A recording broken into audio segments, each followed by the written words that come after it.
Things that are day one. Vibrations. The phone vibrates under my pillow. Dash, dot, dot, dot. That's B for Bobby.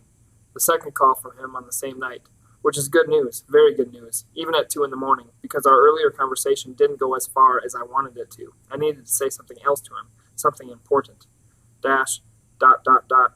I push the answer button, and I use my warmest voice, sweet and sleepy. Hey, hi. Nothing. I press the phone against my ear and talk louder. Bobby? Bobby? It's Alicia. Faint voices, one of them his, plus a lot of hiss and static. And right away I know what this is. It's not another call from Bobby. It's a mistake. He has one of those candy bar cell phones, and he keeps it in his pocket. And when he sat down or bent over, something pushed against the redial button by mistake. So now I'm eavesdropping on a conversation in New York City, 800 miles away. It's a guy talking, someone I don't know, and his voice sounds odd. I stifle a yawn and try to focus on the words. And that is precisely what you do not understand. There are other forces at work, and all this anger is unproductive, especially since you and I have common interests. I was hoping. Bobby interrupts. We don't have anything in common. Not one thing. I'm deeply disappointed that you seem so unwilling to help me, because I'm sure you can, and I really must insist. One way or another, you are going to help me. What's that supposed to mean? Bobby's voice is hard and flat. It means that, like it or not, we are linked now, and because, harsh hissing sounds and random phone button tones, then silence. And my phone gives a little shake that means call ended. I'm tempted to call Bobby back, make sure he's all right, but I don't want him to think I'm worried about him, even if I am. And I don't want our next conversation to begin by accident. And really, what I have to tell him, I don't want to talk about it on the phone. We need to be in the same room, no static, no hum, no distance, close, breathing the same air. So I tuck the phone back under my pillow, pull the quilt up over my shoulders, and yawn, and I shut my eyes, and I let it all go, for now, because everything will have to wait until tomorrow, until morning, until Thursday. Chapter 2, Moonless. I swat the clock, and it stops buzzing. I blink my eyes to scatter the last of my dreams, a scary one about Bobby and this angry man who keeps shouting, "Fee, fi, fo, fum." And I sit up, take a look around, and then shut my eyes and flop back into my pillow. Yes, I'm Alicia. It's me, here in bed. And right away, a docudrama about life on Earth flashes onto the small screen inside my head, with me in the starring role. Me. 4.5 years ago, me wasn't much of a word.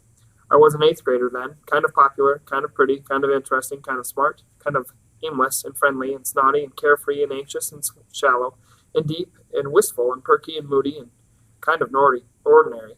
An ordinary me on an ordinary path to an ordinary high school and college and grad school and career and home and family and second career and retirement kind of life. All of which sounds kind of heavenly right now. Because halfway through 8th grade, I banged my head and something stopped working, something neutral and retinal, something that affected both my eyes. And since that moment, I've been blind. No one could figure it out, at least not in any practical, fixable way, so I've been learning to cope. I've had help, of course. My parents have been great, first fighting for the best specialists, the best care, the best analysis, then fighting for the best teaching, the best equipment, the best of everything. Hard times for them, especially Mom, or maybe she just lets more worry seep out into the air than Daddy does. The people at the Hadley School for the Blind have been great too, kind and very patient. It was dark back then. I wore a brave face for my mom and dad, but so much had disappeared, and after a year or two, I was headed that way myself, feeling more and more lost. And then Bobby happened. Bobby. He's been away almost 3 weeks now. I can't help thinking about him, and I loved talking to him last night, except I wanted to say so much more. He won't be back from his auditions in New York until Sunday, 3 more days. He's hoping to get accepted at a music school, hoping to start this fall, studying trumpet, jazz, and classical. And all his college choices are far away from Chicago, far away from me. Before I met Bobby, I had lost most of my hopes, my plans, my dreams. I had lost my view of the future. The blindness had its hooks in deep. What changed me most wasn't just our friendship, which is turning into something more, maybe. What changed me was being able to help someone. I know that if I hadn't helped Bobby 2 years ago, he wouldn't have found his way back from his own temporary disability, his own brand of blindness. Helping him made me see I could do more to help myself. And about 2 years ago, I re-enrolled in high school. Not school for the blind, high school. That was a few months after I met Bobby. The timing wasn't a coincidence. The things he and I went through back then changed me. Because a moment came when I had to choose whether I was going to be blind or not. And I chose. And now I'm not blind. I still can't see, but I'm not blind. And I keep making that choice every day. And what's happened to me during the 2 years since Bobby burst into my life? Now I am a better thinker, a better reader, a better writer. At least I think I am. I even play guitar, badly, but I'm learning. And now I can type like crazy, about 80 words a minute. And I read Braille faster than most of my teachers. I've got a portable Braille keyboard, and I can fly through novels, textbooks, web pages, reference books, anything on a screen. I plug the thing into my laptop, and it translates the output, pushing up pins to form the symbols. I touch, I feel, I read, I see. And soon, I'm getting an audible GPS hookup. Uses a Bluetooth connection and uplinks to satellites, eyes in the sky. And the new electronic voices and the new screen readers are fantastic. And I'm staying on top of all that stuff, because in the land of the blind, it's geekness or weakness. I'm the techno queen. And I've used my new sensitivities, used the strange freedoms my blindness has given me. Freedom from distractions, freedom to be alone. Freedom from clicks and gossip and comparisons. All the junk that can make school feel like a snake pit. I've used my freedom to crunch through 3 years of high school in 2. And I got great SAT scores, and my class rank is up in the top 3%. This isn't bragging, and I'm not doing all this to make my parents proud or to show the world how a blind girl is as capable as the next kid. So why am I pushing myself? Bobby. He's going to college this fall, and so am I. I'm going too, because I am not going to be left behind. I am not going to be the girl back home, back in his past life.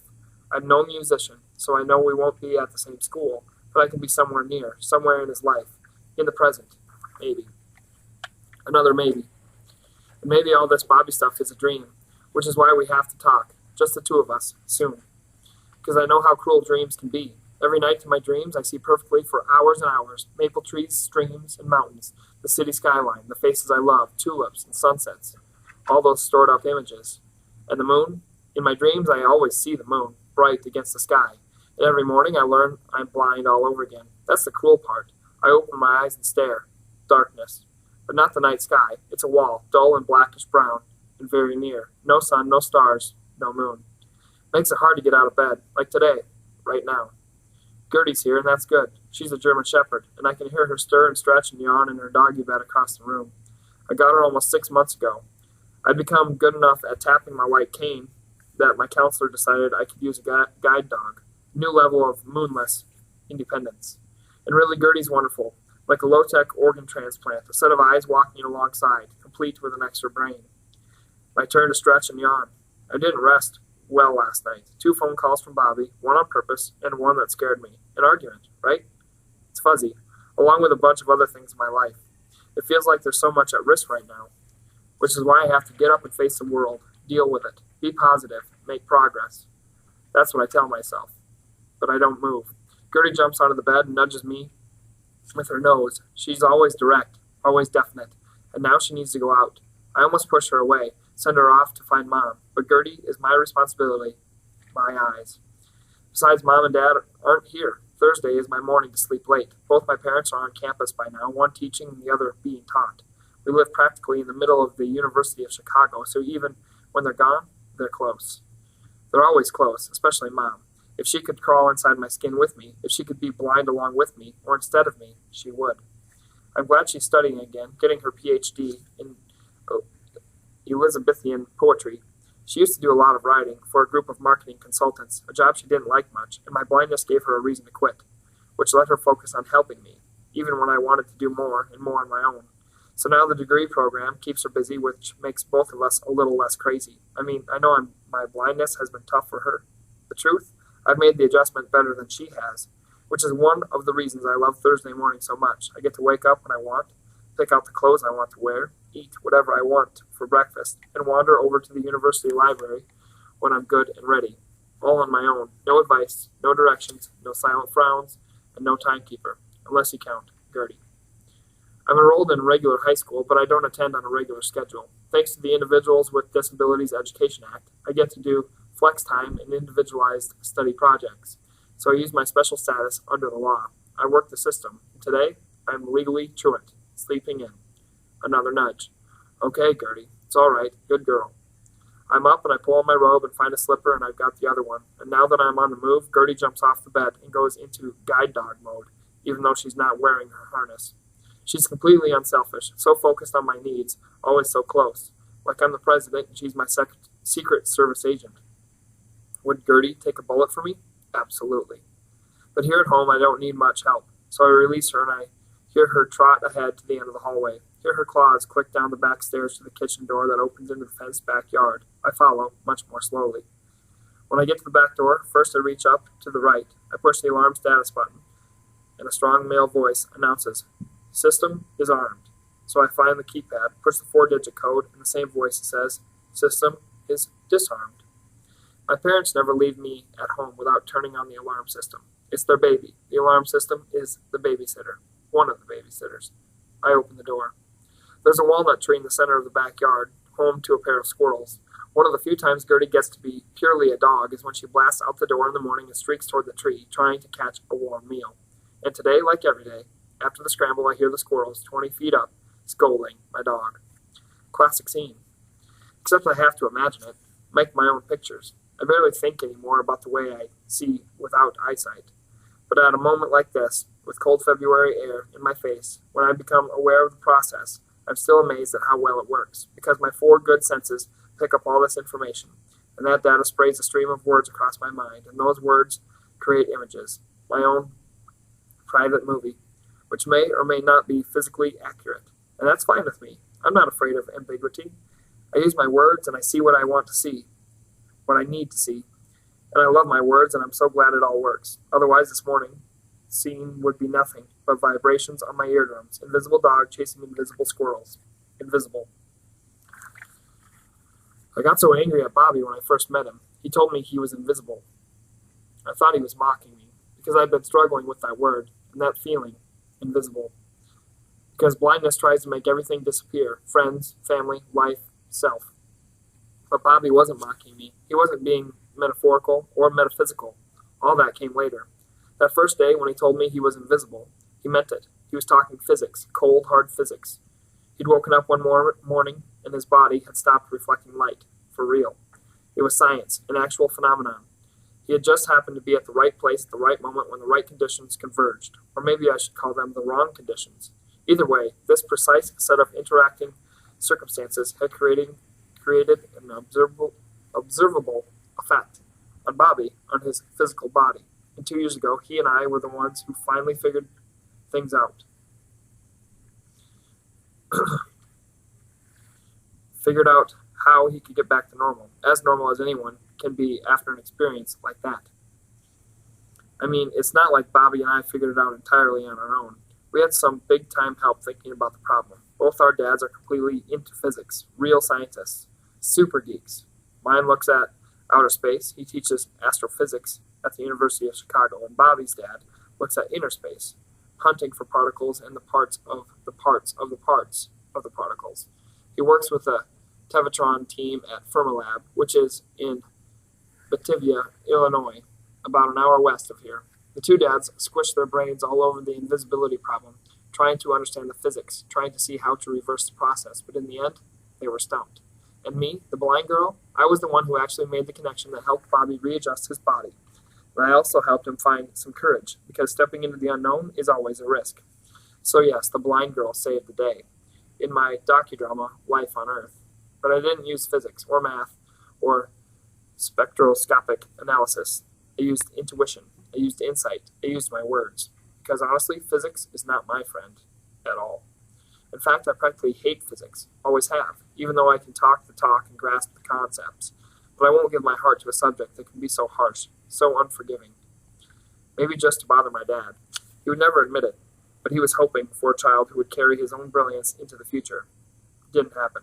And 4 years ago, my dislike of the P word intensified, because optics is a branch of physics, right? If physical laws were truly my friend, I wouldn't have become blind or stayed that way. And then there's the Bobby phenomenon, because what turned him invisible that morning 2 years ago, my not friend again, physics, and the problems caused by that episode are not over. On the other hand, if the physics hadn't zapped him, would Bobby have bumped into me at the U of C library that day? Would we have become friends? No, probably not. But we could have met some other way, because what if? What if? I hate what ifs almost as much as I hate physics, which is logical in an ironic sort of way, because the study of physics is all about asking what if. So I guess I hate logic this morning, and irony. But I love sarcasm, except I sort of hate that I love it. Sort of the way that I hate how. Bobby and I have become such good pals. Which is a sarcastic comment. So many things to hate and love, like secrets. I love keeping secrets because I love to be trusted. Bobby trusted me with his secret about the invisibility. That single act of trust started to pull me out of my darkness. We kept the invisibility a secret, and now, 2 years later, it's still a secret, and with good reason. Bobby didn't want to tell me about it. He didn't want to tell anyone about the invisibility. He was afraid of being turned into a freak show, afraid of having his life taken over by some agency, afraid of being poked and probed and analyzed, afraid of the physicists and the biologists and the geneticists, afraid of the spies, afraid of governments everywhere. We had to face an ugly fact. There are people in this world who would actually kill to find out how to make living flesh and blood disappear and reappear at will. Because every intelligence agency, every military planner, every dictator, every terrorist group, every unstable wacko in the world would love to know how to make a human being drop out of sight. It's a dangerous technology, the kind that can shift the balance of power and shake nations. And in the wrong hands, it would have a terrible impact. Because launching a fleet of invisible agents would be like making everyone else blind to their presence, their movements, their activities, as if public safety or nuclear security or even a simple airplane trip isn't already scary enough, as if nations don't have a hard enough time making peace with the enemies they can actually see. And that's why everyone who knows what happened to Bobby has to keep it a secret, even now, especially now. And here's another secret. I want Bobby to come home. To me, I don't want him in New York City for one more second. Because this girl he's met there, Gwen, I know she's wonderful and strong. And something happened there in New York, something that made Bobby tell Gwen about the secret, the invisibility, which used to be our secret, his and mine. For the past 2 years, Bobby has thought of me as his girlfriend, which is not a secret, but it hasn't been completely true. My girlfriend, Alicia, that's just been a thing Bobby could say, a convenience, a way he could avoid the pressures and the messiness of having a real girlfriend, a full-hearted relationship. My girlfriend, Alicia, has also been how he's avoided the feeling that he should be looking for a girlfriend, because he's basically a solitary person. Something we have in common. And being able to say that has made me feel connected, sort of settled, I think. We have felt connected, we have, but I haven't been his girlfriend. I've been his friend, who is a girl. Still, we're close. If we can just get some time to talk, even these past 3 weeks when Bobby's been in New York, even after meeting Gwen, the girl with the golden violin, the girl with poetry in her fingertips, I don't think any of that has shaken our closeness. I'm sure of that. Even as he's turning away and thinking ahead, even as he's heading off for college, Bobby and I have a strong connection, something that could have been even more real. That's what my heart tells me. It feels like I'm thinking mostly of me. I can't help it. I do think of me, because things that affect Bobby affect me. They bump against my heart. And this girl, Gwen, she's probably beautiful, because anyone who can play the violin like she does, has to be pretty, or at least seem pretty. And I have to stop myself for being so shallow, for being worried about what some other girl looks like. I mean, I've been blind for 4 years. I barely know what I look like anymore. And Bobby, I've never seen his face, not with my eyes.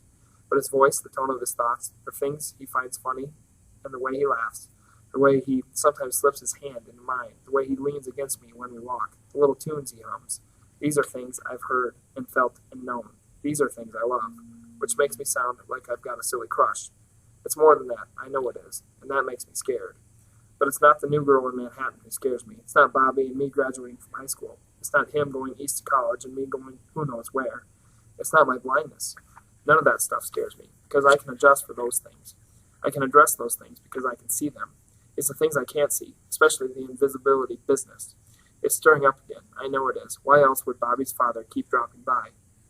He comes to our house a lot in the past 2 months, and each time my father and he have spent hours and hours out back in Dad's study. Dr. Phillips and my dad haven't spent that kind of time together for almost 2 years. And why did Mom and Dad go suddenly silent when I came into the kitchen for dinner yesterday? When Bobby and I talked last night, why was he so vague about what happened in New York, about why he had to tell Gwen about the invisibility? I hate vagueness.